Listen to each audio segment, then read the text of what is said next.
Hej, vi har valgt at forklare om SWOT-analysen. Analysen er til for at give virksomheder et overblik over, hvordan det står til, og hvordan deres fremtid vil se ud. SWOT-analysen er delt op på 4 områder. 2 interne og 2 eksterne. Der er de stærke sider.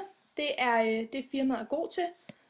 For eksempel hvis de har nogle gode lokaler, en god økonomi eller et godt navn, som præsenterer dem rigtig godt. De svage sider er noget, som firmaet for eksempel ikke har. Eller hvis de står i en dårlig situation, eller hvis økonomien ikke kan hænge sammen.